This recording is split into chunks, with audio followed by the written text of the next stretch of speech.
Bonsoir à tous. Dans cette vidéo, je vais vous présenter une attaque par injection SQL. Une attaque par injection SQL est une atteinte à la sécurité d'une application web au moyen d'une requête SQL. Il existe plusieurs types d'attaques par injection SQL. Nous avons grosso modo les injections SQL classiques et les injections SQL en aveugle.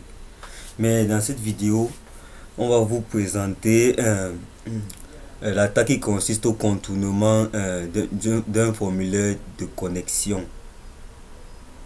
qui est en fait un sous-genre de l'ingestion SQL classique. Dans le contournement d'un formulaire d'authentification peut se faire de plusieurs manières, mais ici je vais vous présenter deux manières. La première qui consiste à comment s'authentifier sans le mot de passe et sans le nom d'utilisateur, et deuxièmement comment s'authentifier connaissant le nom d'utilisateur mais pas le mot de passe. Pour la première méthode qui consiste à s'authentifier sans le mot de passe et sans le nom d'utilisateur.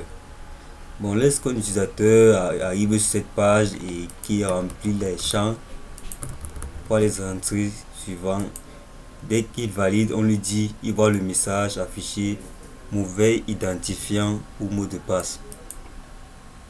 En fait, la liste des utilisateurs et des mots de passe se trouve dans la base de données. Une seconde.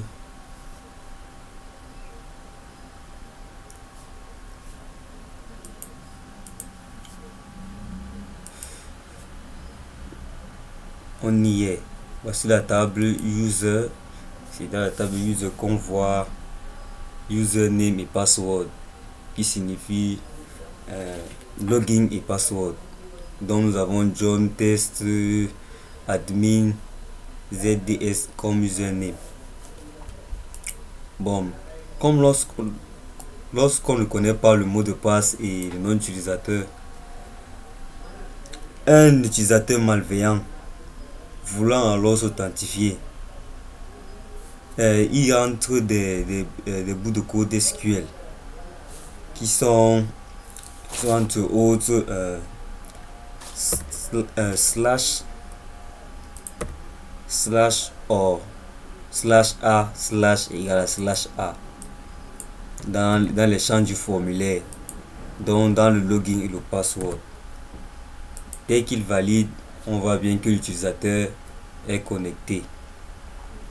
Ceci arrive parce que dans le code PHP, dont nous n'avons pas échappé les codes et que l'on a aussi utilisé les requêtes préparées et aussi effectuer certaines vérifications sur les données envoyées par l'utilisateur. Après, la deuxième méthode consiste à se loguer connaissant un nom d'utilisateur mais pas le mot de passe. Dans notre table user, on voit la liste des noms d'utilisateurs que nous avons ici. Si on choisit l'un de ces noms et que l'on entre dans le champ nom d'utilisateur et qu'on entre un mot de passe quelconque, ça nous affiche aussi mauvais identifiant ou mot de passe.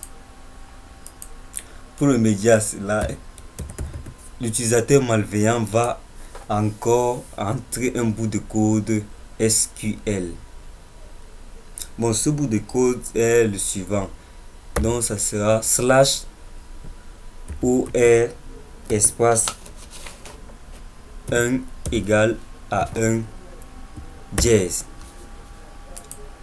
Dès qu'il valide, le message vous êtes connecté s'affiche, dont l'utilisateur a bien évidemment contourné le formulaire d'authentification. Bon, c'est tout pour cette vidéo. Merci pour votre aimable